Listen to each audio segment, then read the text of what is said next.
നമസ്കാരം, welcome to BKM talks. ഒരു ഓണക്കാലം കഴിഞ്ഞു, നമ്മുടെ അവധിയുടെ മൂഡിലാണ് എല്ലാവരും. അപ്പോൾ ഒരു പക്ഷേ ഇനി വരാൻ പോകുന്നൊരു നവരാത്രി കാലമാണ്. അപ്പോൾ ആ നവരാത്രി കാലത്തേക്ക് നിങ്ങൾ ഒരുപാട് ഡാൻസിൻ്റെ പ്രിപ്പറേഷൻസ് ഒക്കെ നടത്തുന്നുണ്ടാവാം.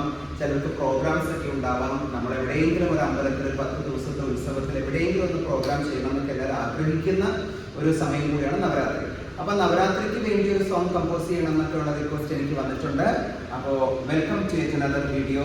ഞാനൊരു കഴിഞ്ഞ ദിവസം ഒരു ചെറിയ വീഡിയോ ഇട്ടിരുന്നു. നിങ്ങൾക്ക് താല്പര്യമുള്ള സോങ്സ് പറയാനായിട്ട് ഒരുപാട് സോങ്സ് അയച്ചിട്ടുണ്ട്. മുഴുവൻ എന്ത് ചെയ്ത് തീരുമെന്ന് എനിക്ക് അറിഞ്ഞൂടാ. ഏതായാലും ഒത്തിരി നാളായിട്ട് കേൾക്കുന്ന ഒന്നാണ് ഹരിവരാസനം. അപ്പോൾ അതുകൊണ്ട് ഞാൻ ആ ഹരിവരാസനത്തിൻ്റെ വീഡിയോ ആണ് ഇന്ന് ചെയ്യുന്നത്. ഏറ്റവും സിമ്പിളായിട്ടുള്ള രീതിയിൽ തന്നെ ചെയ്യാം. പല രീതിയിലുള്ള സോങ്സ് നമുക്ക് അവൈലബിൾ ആണ്. അപ്പോൾ ഹരിവരാസനം എന്നുള്ള ചാൻറ്റിങ് മാത്രമായിട്ട് പോകുമ്പോൾ നമുക്ക് ആ ലിറിക്കിൻ്റെ മീനിങ് മാത്രം നോക്കി അങ്ങ് ചെയ്താൽ മതി. ഇടയ്ക്ക് ബിറ്റുകളൊന്നും ഇല്ലാത്തത്. ഇനി അങ്ങനെ ഉണ്ടെങ്കിൽ നിങ്ങളത് കൃത്യമായിട്ട് തന്നെ ഒരു സ്റ്റെപ്പ് ഇട്ട് അതിൻ്റെ ഇടയ്ക്ക് ഒന്ന് കളിച്ചോളാം. അപ്പം ഞാൻ ആ ലിറിക് മീനിങ് മാത്രമാണ് നമുക്കൊന്ന് പറയാൻ പറ്റുള്ളൂ. അത് തന്നെ ഉണ്ട് നന്നായിട്ട് പറയാം. അപ്പോൾ അതിലേക്ക് നമുക്ക് കിടക്കാം. നിങ്ങൾ വീഡിയോ ചാനൽ സബ്സ്ക്രൈബ് ചെയ്യുക, വീഡിയോ ലൈക്ക് ചെയ്യുക, ഷെയർ ചെയ്യുക, നന്നായിട്ട് ഡാൻസ് പഠിക്കുക. ഇതുപോലെ കൂടുതൽ നിങ്ങളുടെ ആവശ്യങ്ങൾ പറയുക. അപ്പൊ വീഡിയോയിലേക്ക് പോവാം. ഹരിവരാസനം. നമ്മുടെ ഹരിവരാസനത്തിന്റെ ലിറിക് വീഡിയോ നമ്മൾ എടുക്കുമ്പോൾ കുറച്ച് റിസ്ക് ആണ്. കാരണം പലരും പല രീതിയിലാണ് മീനിങ് എക്സ്പ്ലെയിൻ ചെയ്യുന്നത്. നമുക്ക് എപ്പോഴും ഗൂഗിളാണ് നോക്കുക. പിന്നെ നമ്മൾ കുറച്ച് അറിയാവുന്നവരോടൊക്കെ ഒന്ന് ചോദിക്കും. പലപ്പോഴും അതിന്റെ ഇന്റർപ്രിട്ടേഷൻ പല രീതിയിൽ പറയും. ഏതായാലും തെറ്റില്ലാത്ത രീതിയിൽ നമുക്ക് ചെയ്യാം. ഏതെങ്കിലും മീനിങ്ങിനകത്ത് ഇത് ഇങ്ങനെയല്ല മറ്റൊരു രീതിയിലാണ് എന്നൊരു കറക്ഷൻ ഉണ്ടെങ്കിൽ നമുക്കത് നോക്കാം. അപ്പൊ അതിനെ നമുക്ക് ശരിയാക്കി കൊടുത്താൽ മതി. അതായത് പറയുന്നത് തെറ്റല്ല കേട്ടോ. ഹരിവരാസനം വിശ്വമോഹനം. ഹരിവരാസനം വിശ്വമോഹനം ഹരിതീശ്വരം ആരാധ്യപാദുകം അരിപ്പിമർദ്ദനം നിത്യനർത്തനം ഹരിഹരാത്മജം ദേവമാശ്രയേ. ഇനിയാണത് പോണം അല്ലെ. അപ്പോ നമുക്ക് അതിന്റെ മീനിങ് നോക്കാം. ഹരിവരാസനം വിശ്വമോഹനം. ഹരിവരാസനം എന്ന് പറഞ്ഞാൽ ഈ ലോകം തന്നെ സിംഹാസനമാക്കിയിരിക്കുന്നവൻ. This whole world is a supreme സിംഹാസന ഫോർ ഹിം. അപ്പൊ അതായത് യൂണിവേഴ്സ് അങ്ങനെ നമുക്ക് എടുക്കാം. ഈ ലോകം അപ്പൊ ഒന്നുകിൽ അതിനെ നമ്മൾ സിംഹാസനമൊക്കെ കാണിക്കാൻ ഖഡ്വ എന്ന് പറയുന്ന മുദ്ര എടുക്കും കേട്ടോ. ഖഡ്വ ഇത്. അപ്പൊ നമുക്ക് എങ്ങനെ കാണിക്കാം? ഏറ്റവും ഉയർന്ന ഉന്നതമായ സിംഹാസനം എന്നുള്ള രീതിയിൽ നമുക്ക് പറയാം. അപ്പൊ അത് ഇങ്ങനെ മേളിലേക്ക് എടുത്തിട്ട് ഹരിവരാസനം ഇതെടുക്കാം. ഇങ്ങനെ കാണിക്കാം കേട്ടോ. ഏറ്റവും ഉയർന്ന സിംഹാസനത്തിൽ ഇരിക്കുന്നവൻ ഹരിവരാസനം. വിശ്വമോഹനം ഈ ലോകത്തെ മുഴുവൻ മോഹിപ്പിക്കുന്നവൻ. അപ്പോ അല്ലെങ്കിൽ സന്തോഷിപ്പിക്കുന്നവൻ. അപ്പൊ സൗന്ദര്യം എന്നുള്ള രീതിയിൽ എടുത്താൽ മതി. ഇപ്പൊ വിശ്വമോഹനം മോഹനം അലപത്മം പിടിച്ച് കൈ നമ്മളൊന്ന് വിറപ്പിക്കപ്പോ ഈ ലോകം മുഴുവനും കണ്ടു മോഹിക്കുന്ന സൗന്ദര്യത്തോട് കൂടിയവൻ. അല്ലെങ്കിൽ വിശ്വമോഹനം മോഹിക്കുന്നത് എന്നുള്ള അർത്ഥത്തിൽ എടുക്കാം. ഇത് രണ്ടും ആയാലും തെറ്റൊന്നുമില്ല. വിശ്വമോഹനം പഠിക്കുന്നുണ്ട്. ഹരിതധീശ്വരം. ഹരിതധീശ്വരം എന്ന് വെച്ചാൽ സൂര്യനാൽ ആരാധിക്കപ്പെടുന്നവൻ എന്നാണ്. അപ്പം സൂര്യൻ ഹരിതധീശ്വരം സൂര്യനാൽ ആരാധിക്കപ്പെടുന്ന പൂജിക്കാൻ തക്ക യോഗ്യതയുള്ള പാദങ്ങൾ. അപ്പൊ ആരാധ്യ പാദകം. അപ്പൊ രണ്ട് ത്രിപതാക പിടിച്ച് നമ്മൾ കാൽപാദങ്ങൾ കാണിച്ച് തൊട്ടു വന്ദിക്കുക. ആരാധ്യ പാദകം. അരിവിമർദ്ദനം അസുരനെ നിഗ്രഹിക്കുന്നത്. നമ്മുടെ ശകടമുദ്ര പിടിച്ചിട്ട് അരിവിമർദ്ദനം എളുപ്പമായിട്ടാണ് ചെയ്യുന്നത് കേട്ടോ. അരിവിമർദ്ദനം. നിത്യനർത്തനം അതായത് നൃത്തം ചെയ്യാൻ ഇഷ്ടപ്പെടുന്നവൻ. അപ്പോ നിത്യ നർത്തനം എടുത്താൽ മതി കേട്ടോ. നിത്യനർത്തനം ഇങ്ങനെ എടുത്താലും മതി. നമ്മൾ ഒരുപാട് ബുദ്ധിമുട്ട് കോംപ്ലിക്കേഷൻ ആക്കരുതെന്നാണ് എനിക്ക്. കാരണം പാട്ട് അങ്ങനത്തെ അല്ലാത്തതുകൊണ്ട് അപ്പൊ നന്നായിട്ടൊക്കെ വേറെ ഇതിലൊക്കെ ചെയ്യാം. അപ്പൊ നിത്യനർത്തനം അങ്ങനെ എടുക്കാം. അല്ലെങ്കിൽ നിത്യനർത്തനം ഇങ്ങനെ എടുക്കാം. നിത്യനർത്തനം ഇങ്ങനെ എടുക്കാം. ഹരിഹരാത്മജം ദേവമാശ്രയേ. ഹരിഹരാത്മജം എന്ന് വെച്ചാൽ ഹരി വിഷ്ണു, ശിവൻ, ഹരിക്കും ഹരനും ചേർന്നുണ്ടായ പുത്രൻ ദേവമാശ്രയേ. ഇങ്ങനെയാണ് നമ്മൾ അതവിടെ ചെയ്യുക. അപ്പൊ ഹരിഹരാത്മജം ദേവമാശ്രയേ. അപ്പൊ നിങ്ങൾക്കത് മനസ്സിലായത് ഞാൻ വിചാരിക്കണം കേട്ടോ. ഹരിവരാസനം, ഹരിവരാസനം വിശ്വമോഹനം ഹരിതീശ്വര ആരാധ്യപാദുകം അരിവിമർദ്ദനം നിത്യനർത്തനം ഹരിഹരാത്മജം ദേവമാശ്രയേ. അപ്പൊ ഇത് കഴിഞ്ഞ് ശരണമയ്യപ്പം ഉണ്ടാവും. അത് നമുക്ക് പിന്നെ അതിനെ സെറ്റ് ചെയ്യാം. ഓക്കെ. അടുത്ത ശരണകീർത്തനം ശക്തമാനസം. ശരണകീർത്തനം എന്ന് പറഞ്ഞാൽ നമ്മളുടെ ശരണം വിളികൾ കേട്ട് ആനന്ദിക്കുന്നവൻ എന്നുള്ളതാണ് ഒരർത്ഥം. അങ്ങനെ നമുക്ക് എടുക്കാം. അതായത് ശരണകീർത്തനം എന്നെടുക്കാം, അതല്ലെങ്കിൽ ശരണകീർത്തനം എന്നെടുക്കാം, സന്തോഷിക്കുന്നവൻ, അതല്ലെങ്കിൽ ശരണകീർത്തനം എന്നെടുക്കാം. ശക്തമാനസം, ശക്തമായ മനസ്സോട് കൂടിയവൻ. അതാരാണ്? ഒരു രാജാവാണ് അല്ലെ? അപ്പം ശക്തമാനസം എന്നെടുക്കാം, രാജാവ്. ഇതിങ്ങനെ ക്രോസ് ചെയ്ത് നിന്നാലും മതി. ഓക്കെ. അതല്ലെങ്കിൽ ശക്തമാനസം, ഈ പ്രപഞ്ചത്തിന്റെ രാജാവ് എന്നുള്ള രീതിയിൽ എടുക്കാം. ശക്തമാനസം. ഭരണലോലുപം, നല്ല മിടുക്കനായ ഒരു ഭരണാധികാരി.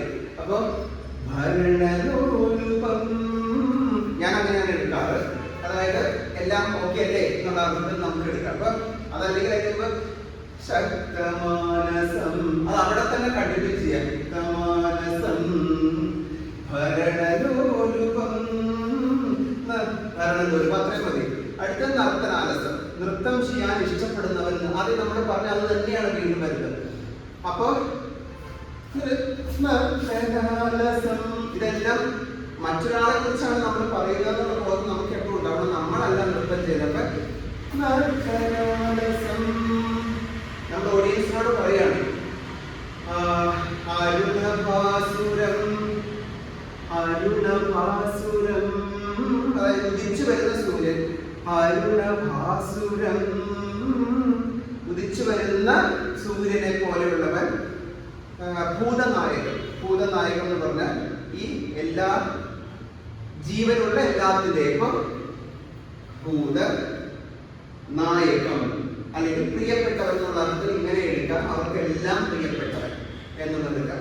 ഇതില് നമുക്ക് ഓടി നടന്നൊന്നും ചെയ്യാനുള്ള സ്കോപ്പില്ല. അതാദ്യം നമുക്ക് മനസ്സിലാക്കണം. ഭയങ്കരമായിട്ടുള്ള ഡാൻസ് അങ്ങനെയൊന്നും വേണ്ട. നമ്മൾ വളരെ നിന്ന് തന്നെ ചെയ്യേണ്ട കാര്യമാണ്. അപ്പൊ ഭൂതനായകം ഹരിഹരാത്മജം ഇതെടുക്കാം. എപ്പോഴും ഇത് തന്നെ എടുക്കണം എന്നില്ല. നമ്മൾക്ക് 2 തവണ 3 തവണ കാണിച്ചു കഴിഞ്ഞാൽ പിന്നെ അത് ഓഡിയൻസിന് ക്ലിയർ ആയി. ആ വരിയുടെ അർത്ഥം അതാണ്. വീണ്ടും വീണ്ടും അത് ചെയ്യേണ്ട ആവശ്യമില്ല. അപ്പൊ നമുക്ക് ദേവമാശ്രയേ എടുത്താലും കേട്ടോ. അപ്പൊ അതാണ് പ്രണയസക്തികം. പ്രണയസക്തികം പ്രണയസക്തികല്ലോ നമ്മളിപ്പോ എന്താ ശരണകീർത്തനം. ശരണകീർത്തനം ശക്തമാനസം ഭരണലോലുപം നർത്തനാലസം അരുണഭാസുരം ഭൂതനായകം ഹരിഹരാത്മജം ദേവമാശ്രയേ. അടുത്തതാണ് പ്രണയസക്തികം. പ്രണയസക്തികം പ്രാണനായകം, പ്രണതകൽപകം, സുപ്രഭാഞ്ചിതം, പ്രണവമന്ദിരം, കീർത്തനപ്രിയം. പ്രണവമന്ദിരം കീർത്തന ഇതിൽ നമുക്ക് കാണാം വീണ്ടും വീണ്ടും റെപ്പിറ്റേഷൻസ് ഉണ്ട് ഒരേ കാര്യങ്ങൾ തന്നെ അല്ലേ? ഇപ്പൊ പ്രണയം എന്തായിരുന്നു? പ്രണയ സത്യകം. ഇതില് പല രീതിയിലാണ് ഇതിന്റെ മീനിങ്. പലതിനും നമ്മൾ എടുക്കുമ്പോൾ പല അർത്ഥമാണ്. ഇതിലൊന്ന് നമ്മൾ കോമൺ ആയിട്ട് പറയുന്നത് സത്യകൻ എന്ന് പറയുന്ന ആ കുട്ടിക്ക്, സത്യകൻ എന്ന് പറഞ്ഞാൽ ശാസ്താവിന്റെ കുട്ടിയാണ്. അപ്പോൾ ശാസ്താവ് കുട്ടി, ശാസ്താവിന്റെ കുട്ടിക്ക് പ്രിയപ്പെട്ടവൻ എന്നുള്ള അർത്ഥം മുന്നോട്ട് കാണിക്കാം. പ്രിയപ്പെട്ടവൻ അല്ലെങ്കിൽ ഇഷ്ടമുള്ളവൻ എന്നുള്ള അർത്ഥത്തിൽ കാണിക്കാം. അതായത് ഈ ശാസ്താവും അയ്യപ്പനും രണ്ടാണല്ലോ. ശാസ്താവിന്റെ അവതാരമായിട്ടാണ് അയ്യപ്പനെ പറയുന്നത്. ശാസ്താവിന് പത്നിമാരുണ്ട്, കുട്ടികളുണ്ട്. അപ്പൊ ശാസ്താവിന്റെ കുട്ടിയാണ് സത്യകൻ. ആ സത്യകന് അയ്യപ്പനോട് വളരെ ഇഷ്ടമാണ്. ഇത്രയൊന്നും നമുക്ക് അവിടെ കാണിക്കാൻ പറ്റില്ല, ഒരു ഓഡിയോ വെച്ച് ചെയ്യുമ്പോഴത്തേക്ക്. അപ്പോ പ്രണയ സത്യകം, ഞാൻ ശാസ്താവിനെ ഇങ്ങനെയാണ് എടുത്തത്. ഓക്കെ, ഇങ്ങനെ, അതായത് ശിഖരം കപിത്വം പിടിച്ചിട്ട്. ശാസ്താവ് അയ്യപ്പനെ പോലെ ഇങ്ങനെ അതല്ല, നമുക്ക് ശാസ്താവ് യോദ്ധാവും കൂടെ ആയിട്ടുള്ള ദൈവമാണ്. അപ്പൊ അതുകൊണ്ട് ശാസ്താവ് അല്ലെങ്കിൽ ഇങ്ങനെ എടുക്കാം കേട്ടോ. ഇങ്ങനെ ഈ ശാസ്താവിന്റെ കയ്യിൽ ഒരു വടിയുണ്ട്, ഒരു വടി. ഇതൊക്കെ നമ്മുടെ ചരിത്രമൊക്കെ അന്വേഷിച്ച് പോകുമ്പോൾ കിട്ടുന്നതാണ്. എന്തും ആവട്ടെ, അപ്പൊ ഇങ്ങനെ വേണമെങ്കിൽ ചെയ്യാം, അമ്പും ആ വടിയുമായിട്ട്. ആ ശാസ്താവിന്റെ പുത്രന് പ്രിയപ്പെട്ടവൻ, പ്രണയ സത്യകം, പ്രാണനായകം. പ്രാണനായകം എന്നുള്ളത് എല്ലാ പ്രാണന്മാർക്കും, എല്ലാ ആത്മാക്കൾക്കും. ഹംസാസ്യം നമ്മൾ പിടിച്ചിട്ട് അത് ഇങ്ങനെ കാണിച്ചാൽ ആത്മാവ് എന്നുള്ള അർത്ഥമായി. അതല്ലെങ്കിൽ സൂചി പിടിച്ചിട്ട് പ്രാണനായകം എന്നെടുക്കാം. അതായത് ഈ കാണുന്ന എല്ലാവർക്കും പ്രിയപ്പെട്ടത്. അല്ലെങ്കിൽ നമ്മൾ പ്രാണനായകം എന്നെടുക്കാം, പ്രിയപ്പെട്ടത്. പ്രണതനായകം സുപ്രഭാഞ്ചിതം, അതും രണ്ടർത്ഥമാണ്. പ്രണതകൽപകത്തിന് ഈ പ്രപഞ്ചത്തെ സൃഷ്ടിച്ചവൻ എന്നൊരർത്ഥം ഞാൻ കണ്ടു. അതുപോലെ എല്ലാ അനുഗ്രഹങ്ങളും കൊടുക്കുന്നവൻ എന്നൊരർത്ഥവും കണ്ടു. ഇതിലേത് പാടെന്ന് വെച്ചാൽ നിങ്ങളുടെ സൗകര്യം പോലെ ചെയ്യൂടെ. പ്രണതകൽപകം, അടിവയറ്റില് പതാക പിടിച്ചിട്ട് അലപത്രം, പ്രണതകൽപകം. അല്ലെങ്കിൽ പ്രണതകൽപകം സുപ്രഭാഞ്ചിതം, ഒരു ഗ്ലോ. ഭഗവാനെ കാണുമ്പോൾ സുപ്രഭാഞ്ചിതം, ഹംസാസ്യം പിടിച്ച് നമ്മളിങ്ങനെ വിറപ്പിക്കുകയായി. സുപ്രഭാഞ്ചിതം, പ്രണവമന്ദിരം, ഓംകാരം തന്നെ വീടാക്കിയവൻ. അതായത് ഓം എഴുതി കാണിക്കുക. എന്താണ്, ഹംസപക്ഷം പിടിച്ചിട്ട് രണ്ട് സൈഡിൽ നിന്ന് മുകളിലേക്ക് ഓംകാര മന്ദിരത്തിൽ ഇരിക്കുന്നവൻ. അതായത് ആ പ്രപഞ്ച സത്യമാകുന്ന, എല്ലാം അറിവാകുന്ന ആ ആലയത്തിൽ ഇരിക്കുന്നവൻ. വീണ്ടും കീർത്തനപ്രിയം. അപ്പൊ നമുക്കത് കീർത്തനപ്രിയം എന്നെടുത്താൽ മതി. മനസ്സിലായോ? പ്രണതകൽപകം കീർത്തനപ്രിയം, പ്രണവമന്ദിരം കീർത്തനപ്രിയം. ഹരിഹരാത്മജം ദേവമാശ്രയേ എന്നിങ്ങനെ എഴുതാം. ഓക്കെ, ഇതൊക്കെ നിങ്ങളുടെ ഇഷ്ടാനുസരിച്ച് നിങ്ങൾ ചെയ്തു. അടുത്തത് തുരകവാഹനം. തുരകവാഹനം, പതാക പിടിച്ചിട്ട് കുതിര. തുരകവാഹനം സുന്ദരാനനം, ഭംഗിയുള്ള മുഖത്തോട് കൂടിയവൻ.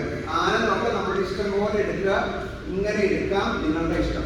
അപ്പൊ സുന്ദരാനനം വരഗദായുധം, ദിവ്യമായ ഗദ ധരിക്കുന്നവൻ. വരഗദായുധം വേദവർണ്ണിതം, 4 വേദങ്ങളാൽ വർണ്ണിക്കപ്പെടുന്നവൻ, 4 വേദങ്ങളിൽ വർണ്ണിച്ചിട്ടുള്ളവൻ. വേദവർണ്ണിതം ഗുരുകൃപാകരം, അതായത് ഗുരുവിന്റെ വാക്കുകളാൽ, ഗുരു എങ്ങനെയാണോ നമ്മളെ നയിക്കുന്നത് അതുപോലൊക്കെ ഞാനിങ്ങനെയാണ് ചെയ്യണേ. ഗുരു പറഞ്ഞു കൊടുക്കുന്നത് പോലെ ഗുരു കൃപാകരം നമ്മൾ കേൾക്കുകയാണ് കേട്ടോ. ഈ മുദ്ര വെച്ചിട്ട് ഹംസപക്ഷം വെച്ചിട്ട് അത് കേൾക്കുകയാണ് നമ്മളൊക്കെ. ഗുരു കൃപാകരം കീർത്തന പ്രിയം, എല്ലായിടത്തും നമ്മൾ റിപ്പീറ്റ് ചെയ്ത് കാണിക്കാതെ കീർത്തന പ്രിയം. ഹരിഹര, ശരിക്കും അയ്യപ്പന്റെ ഇരിപ്പ്. ഹരിഹരാത്മജം, നമുക്ക് ഇരുന്ന് കാണിക്കാം. ഹരിഹരാത്മജം ദേവമാശ്രയേ.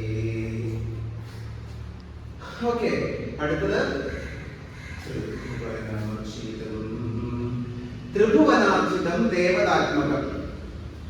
ത്രിഭുവനാർച്ചിതം എന്ന് പറഞ്ഞാൽ 3 ലോകത്തെ ത്രിഭുവനാർച്ചിതം എന്ന് പറഞ്ഞാൽ 3 ലോകങ്ങളിലും ആരാധിക്കുന്നവൻ. ഇപ്പൊ 3 ലോകങ്ങളിൽ ത്രിഭുവനാർച്ചിതം, അല്ലെങ്കിൽ ഇങ്ങനെ ത്രിഭുവനാർച്ചിതം, അല്ലെങ്കിൽ ഇങ്ങനെ ത്രിഭുവനാർച്ചിതം. അതായത് 3 ലോകങ്ങളിൽ ആരാധിക്കുന്നവൻ. ത്രിഭുവനാർച്ചിതം. ദേവതാത്മകം. ഈ ദേവതാത്മകം എല്ലാ ദേവന്മാരുടെയും ആത്മാവായിട്ടുള്ളവൻ എന്ന് പറയാം. എല്ലാ ദേവലോകം കാണിക്കാൻ എല്ലാ ദേവന്മാരുടെയും ആത്മാവായിട്ടുള്ളവൻ. അതല്ലെങ്കിൽ ഞാൻ ആദ്യം പറഞ്ഞ പോലെ എല്ലാ ആത്മാക്കൾക്കും ആത്മാവായിട്ടുള്ളവൻ എന്നുള്ളതിൽ കാണിക്കാം. ദേവതാത്മകം. ത്രിനയനം പ്രഭു, 3 കണ്ണുകളോട് കൂടിയവൻ. അതെടുക്കാം. 3 കണ്ണുകളോട് കൂടിയവൻ, അങ്ങനെ എടുക്കാം. ത്രിനയനം പ്രഭു. ദിവ്യദേശികം എല്ലാ അനുഗ്രഹങ്ങളും തരുന്നവൻ. ത്രിനയനം പ്രഭു ദിവ്യദേശികം, അനുഗ്രഹങ്ങൾ തരുന്നവൻ. അതും കൂടെ കാണിക്കുക. 1 2 3. ത്രിദശ പൂജിതം. അത് ഒരു കേരിയിൽ കണ്ടത് ദേവതകളാൽ ആരാധിക്കപ്പെടുന്നവനാണ്. ത്രിദശ പൂജിതം എന്ന് പറയുന്നത് 3 ദശകളിൽ, അതായത് 3 കാലങ്ങളിൽ ആരാധിക്കുന്നവൻ. ത്രിദശ പൂജിതം ചിന്തികപ്രദം. 2 അർത്ഥം. ചിന്തിതപ്രദം എന്നുള്ളത് ചിന്തയ്ക്ക് ശ്രേഷ്ഠമായിട്ടുള്ളവൻ. നമ്മളുടെ ചിന്തകളിൽ വയ്ക്കാൻ പറ്റുന്ന, അതായത് നമുക്ക് അദ്ദേഹം ഭഗവാനെ കുറിച്ച് ചിന്തിക്കുന്നത് ശ്രേഷ്ഠമാണ്. അതല്ലെങ്കിൽ നമ്മൾ ആഗ്രഹിക്കുന്ന, അല്ലെങ്കിൽ ഇങ്ങനെ എടുക്കാം, ചിന്തിക്കുന്നത് തരുന്നവൻ, അനുഗ്രഹിക്കുന്നവൻ. ഹരിഹരാത്മജം ദേവതാത്മജം. അപ്പൊ അത് നിങ്ങളുടെ ഇഷ്ടം പോലെ ഇതെടുക്കാം. ഞാൻ ആദ്യം പറഞ്ഞത് ശിവനും ഹരനും ചേർന്നത്, ഹരനും ഹരിയും ചേർന്നത് എന്നുള്ളത് എടുക്കാം. അപ്പൊ ആദ്യം ശിവന്റെ ഹരിഹരാത്മജം. അപ്പൊ ആദ്യം വിഷ്ണു, പിന്നെ ശിവൻ, പുത്രൻ ചേർന്ന പുത്രൻ, അങ്ങനെ എടുക്കാം. അല്ലെങ്കിൽ മുദ്ര എടുക്കാം. ഇതൊന്നും അല്ലെങ്കിൽ വെറുതെ തൊഴുത് കാണിക്കാം. ഓക്കെ. അടുത്തത് ഭവഭയാപഹം. ഭവഭയാപഹം എന്ന് പറഞ്ഞാൽ എന്റെ ഭയത്തെ ഇല്ലാതെയാക്കിയവൻ, ഭസ്മമാക്കി കളഞ്ഞവൻ. മനസ്സിലായോ? അപ്പൊ ഇല്ലാതെയാക്കി കളഞ്ഞവൻ. അപ്പൊ നമുക്ക് അങ്ങനെ എടുക്കാം. ഭവഭയാവഹം ഇങ്ങനെ കളഞ്ഞാലും മതി, രണ്ടും ശരി കേട്ടോ. അപ്പൊ ഭവ അരാളം പിടിച്ചിട്ട് നമ്മള് ഭവഭയാവഹം ഭാവുകാപഹം, അതായത് അച്ഛനെ പോലെ അനുഗ്രഹിക്കുന്നവൻ, ഇല്ലെങ്കിൽ എല്ലാ അനുഗ്രഹങ്ങളും തരുന്നത്. അച്ഛനെ പോലെ എന്നാണെങ്കിൽ ഇങ്ങനെ അച്ഛനെ കാണിച്ചിട്ട് നമ്മള് എല്ലാം നൽകുക. ഭാവുകാപഹം അല്ല, ഭവഭയാപഹം ഭാവുകാമഹം. ഓക്കെ. ഭാവുകാമഹം. പിന്നെ അടുത്തെന്താണ്? ഭുവനമോഹനം. ഭുവനമോഹനം പറഞ്ഞത് ഞാൻ ആദ്യം ലോകത്തെ മുഴുവൻ, അല്ലെങ്കിൽ ഭുവനമോഹനം മയക്കുന്നവൻ, ഇങ്ങനെ എടുക്കാം. അപ്പൊ ഭുവനമോഹനം ഭൂതിഭൂഷണം ഇങ്ങനെ എടുക്കാം. അപ്പൊ അതങ്ങ് അരമണ്ഡലത്തിൽ എടുത്ത് വരികയാണ്. ഇരുന്നിട്ട് പോകാൻ നമുക്ക് പറ്റും. അപ്പൊ ഭുവനമോഹനം ഭൂതിഭൂഷണം. ഓക്കെ. ധവളവാഹനം ദിവ്യവാരണം. ദിവ്യമായ വെളുത്ത ആനയെ വാഹനമാക്കിയവൻ. അപ്പൊ അതിനത്രയും നമുക്ക് ചെയ്യാൻ പറ്റില്ല. വെളുത്തൊന്നും കാണിക്കണ്ട. നമുക്ക് ധവളവാഹനം ഇങ്ങനെ നമ്മൾ കാല് പെരുപ്പിച്ച് വയ്യാം. ഓക്കെ. അത് ആനയെ കാണിക്കുക. ധവളവാഹനം ദിവ്യവാരണം ഹരിഹരാത്മജം ദേവാശ്രയേ. ഓക്കെ. സിമ്പിൾ ആയിട്ട്. അടുത്ത 2 സ്റ്റാൻസ് എങ്ങനെയാണുള്ളത്? മഴയുടെ ശബ്ദം വരുന്നുണ്ടോ എന്നുള്ളത് എനിക്ക് സംശയമുണ്ട്. അപ്പോ അടുത്തത് കളമൃദുസ്മൃതം. കളമൃദുസ്മൃതം വെച്ചാൽ ഭംഗിയുള്ള പുഞ്ചിരിയോട് കൂടിയവൻ. അപ്പൊ ചുണ്ട് നമ്മൾ ഇത് ഇങ്ങനെ വേണ്ട. കളമൃദുസ്മിതം. ഇത് ഞാൻ കാണിക്കുന്ന കേട്ടോ, നിങ്ങൾക്കത് എങ്ങനെ വേണം കാണിക്കാം. ഭംഗിയുള്ള ചിരി ഇതൊക്കെ കാണിക്കാം. അപ്പൊ കളമൃദുസ്മിതം സുന്ദരാനനം. സുന്ദരാനനം ഭംഗിയുള്ള അവിടെ തന്നെ കാണിക്കുമ്പോൾ കളമൃദുസ്മിതം സുന്ദരാനനം കളഭകോമളം കാത്രമോഹരം. അതായത് കോമളമായ കളഭത്താൽ, കളഭം പൂശി കോമളമായ മനോഹരമായ ഗാത്രത്തോട് കൂടി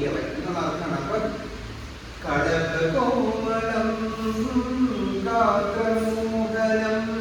മോഹനം ഇങ്ങനെ എടുക്കാം, അല്ലെങ്കിൽ ഭംഗിയുള്ളതെന്ന് എടുക്കാം. കളഭം നമ്മൾ ഇങ്ങനെ പൂശണം കേട്ടോ. അതല്ലെങ്കിൽ കളഭകോമളം ഗാത്രമോഹനം. അത് തിരിച്ചല്ലേ, നമ്മൾ കളഭത്താൽ അഭിഷേകം ചെയ്യുമ്പോൾ മനോഹരമായ ശരീരത്തോട് കൂടിയവൻ എന്നുള്ള അർത്ഥത്തിൽ നമുക്ക് ചെയ്യാം. അപ്പൊ അർത്ഥം നിങ്ങൾ മനസ്സിലാക്കി വെച്ചിട്ട് നിങ്ങളുടെ കൈയടക്കം എങ്ങനെയാണോ, നിങ്ങൾ എങ്ങനെയാണോ ഹാൻഡിൽ ചെയ്യാൻ നിങ്ങൾക്ക് എളുപ്പം അതുപോലെ അത് ചെയ്യാം കേട്ടോ. അപ്പൊ എങ്ങനെയാണ്? കളഭകോമളം ഗാത്രമോഹനം, ഭംഗിയുള്ളത് എന്ന് കാണിക്കുക. അല്ലെങ്കിൽ ഗാത്രമോഹനം കളഭകേസരി വാജിവാഹനം. കളഭകേസരി വാജിവാഹനം എന്ന് വെച്ചാൽ ഞാൻ നേരത്തെ മനസ്സിലാക്കി വച്ചിട്ടുള്ളത്, അത് എവിടെ നിന്നിട്ട് ഞാൻ മറന്നുപോയി. ആനയ്ക്ക്, അതായത് കളഭം ആനയ്ക്ക് ഭയമുള്ളത് ആരെയോ, അതായത് സിംഹം, അതിനെ അല്ലെങ്കിൽ പുലി, അതിനെ വാഹനമാക്കിയവൻ എന്നുള്ള അർത്ഥത്തിലാണ് ഒരിക്കൽ ഞാൻ വായിച്ചിട്ടുള്ളത്. അതല്ലാതെ ഇപ്പൊ നമ്മൾ മീനിങ് നോക്കുമ്പോൾ ആന, പുലി, കുതിര, ഇത് മൂന്നും വാഹനമായിട്ടുള്ളവൻ എന്നുള്ള അർത്ഥത്തിൽ പറയുന്നുണ്ട്. അപ്പൊ കളഭകേസരി വാജിവാഹനം ഇങ്ങനെ എടുക്കാം. ഹരിഹരാത്മജം ദേവമാശ്രയം. അതിപ്പോൾ മനസ്സിലായെന്ന് ഞാൻ വിചാരിക്കുന്നു. മനോഹരമായ പുഞ്ചിരിയോട് കൂടിയവൻ, ഭംഗിയുള്ള മുഖത്തോട് കൂടിയവൻ, കളഭത്താൽ മനോഹരമായ ശരീരത്തോട് കൂടിയവൻ. പിന്നെ ആന, സിംഹം, കുതിര, ഇത് മൂന്നിനെയും വാഹനമാക്കിയവൻ. ഹരിഹരാത്മജം ദേവമാശ്രയം. ശ്രുതജലപ്രിയം. ശ്രുതജലപ്രിയം എന്ന് പറഞ്ഞാൽ ശ്രുതജലപ്രിയം, ശ്രുതജലം എന്ന് പറഞ്ഞാൽ ഡിവോട്ടീസ് ആണ്. അപ്പൊ ഒന്നിന്റെ ഡിവോട്ടീസിനെ നമ്മൾ ആദ്യമേ തന്നെ വിട്ട് ശ്രുതജലപ്രിയം. ഞാൻ ആദ്യം കാണിച്ചിരുന്നു ചിന്തിതവ്രതം, ചിന്തിക്കുന്നവർക്ക് അനുഗ്രഹങ്ങൾ തരുന്നവൻ. ചിന്തിതവ്രതം. ശ്രുതി വിഭൂഷണം. ശ്രുതി വിഭൂഷണം എന്ന് പറഞ്ഞാൽ 4 വേദങ്ങൾ ആഭരണമാക്കിയിട്ടുള്ളവൻ എന്നുള്ള അർത്ഥമാണ്. 4 വേദങ്ങൾ ആഭരണമാക്കിയിട്ടുള്ളവൻ, എടുത്തണിഞ്ഞിരിക്കുന്നവൻ എന്നർത്ഥം. സാധു ജീവനം. സാധു ഇവിടെ സാധുക്കൾ, ബ്രാഹ്മണർ എന്നുള്ള അർത്ഥത്തില് സാധുക്കൾ അല്ലെങ്കിൽ സന്യാസിമാർ, അവർക്ക് ജീവനായിട്ടുള്ളവൻ, അവരുടെ ആശ്രയമായിട്ടുള്ളവൻ എന്ന് കൊടുക്കാം. ഞാൻ ആദ്യം കാണിച്ചതും കാണിക്കട്ടോ. അപ്പൊ സാധു ജീവനം എന്ന് കൊടുക്കാം. വീണ്ടും ശ്രുതി മനോഹരം. അതിൽ പറയുന്നത് പക്ഷെ ശ്രുതികളിൽ, ഇപ്പൊ നമ്മള് ശ്രുതി മനോഹരം, ശ്രുതികളിൽ പുകഴ്ത്തിയിട്ടുള്ളത്, വേദങ്ങളിൽ ആരെയാണോ പുകഴ്ത്തിയിട്ടുള്ളത് അങ്ങനെയുള്ള പാട്ടുകൾ കേൾക്കാൻ ഇഷ്ടമുള്ളവൻ. ഇത് ലാസ്റ്റത്തെ പരവപ്പായതുകൊണ്ട് നമുക്ക് അവിടെ അയ്യപ്പനെ ശരിക്ക് കാണിച്ചിട്ട് തന്നെ എടുക്കാം. അപ്പൊ ഇത്രയാണ് ലാസ്റ്റ് സ്റ്റാൻസയുടെ മീനിങ് പറഞ്ഞത്. ശ്രുതജനപ്രിയം, ശ്രുതജനപ്രിയം ചിന്തിതപ്രദം ശ്രുതി വിഭൂഷണം സാധുജീവനം. ശ്രുതി വീണ്ടും അത് വേദങ്ങൾ കാണിക്കണമെന്നില്ല, ഇങ്ങനെ കാണിക്കാം നമുക്ക്. ശ്രുതി മനോഹരം ഗീത ലാലസം, ലാലസം ഹരിഹരാത്മജം ദേവാശ്രയേ. ശരണമയ്യപ്പ സ്വാമി ശരണം. അപ്പൊ ഈ ശരണമയ്യപ്പ വരുന്നിടത്തൊക്കെ നമുക്ക് ശരണമയ്യപ്പ സ്വാമി ശരണമയ്യപ്പ, ശരണമയ്യപ്പ സ്വാമി എടുക്കാം. ഓക്കെ, അതല്ലെങ്കിൽ ശരണമയ്യപ്പ സ്വാമി ശരണമയ്യപ്പ, ശരണമയ്യപ്പ സ്വാമി ശരണം, ഇതെടുക്കാം. ഇങ്ങനെ എടുക്കാം. അവിടെ അതൊക്കെ ചെയ്താൽ നമുക്ക് പറ്റുള്ളൂ. അതല്ല നല്ല റിതമിക്കായിട്ടാണെങ്കിൽ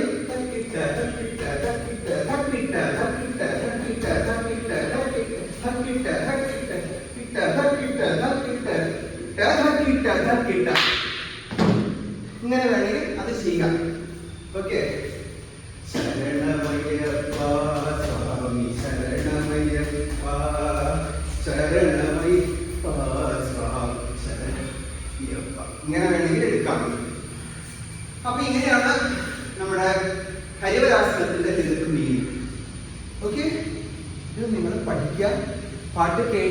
മീനിങ് നോക്കി പഠിക്കുക.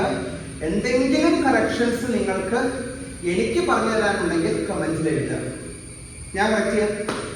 ഇത് കേൾക്കുന്ന അറിവുള്ളവരുണ്ടെങ്കിൽ അവർക്ക് എന്നെ തിരുത്താൻ പറ്റുമെങ്കിൽ തിരുത്തിക്കോളൂ. അപ്പൊ എനിക്കും പഠിക്കാലോ, അതിന് വേണ്ടിയിട്ട് പ്രശ്നമില്ല. Okay, so please try doing the song. ഞാനത് നോക്കാം, ഒരു സോങ് വെച്ച് ചെയ്ത് കാണിക്കാം. അപ്പോ അതുവരെ നിങ്ങൾ പഠിക്കുക. Okay, so thank you so much, love you, keep supporting me. Video ഒന്ന് ഷെയർ ചെയ്ത് കൊടുക്കണം കേട്ടോ. പഠിക്കാൻ താല്പര്യമുള്ളവരിലേക്ക് ഒന്ന് പങ്കുവയ്ക്കൂ. Thank you so much, love you, bye, take care.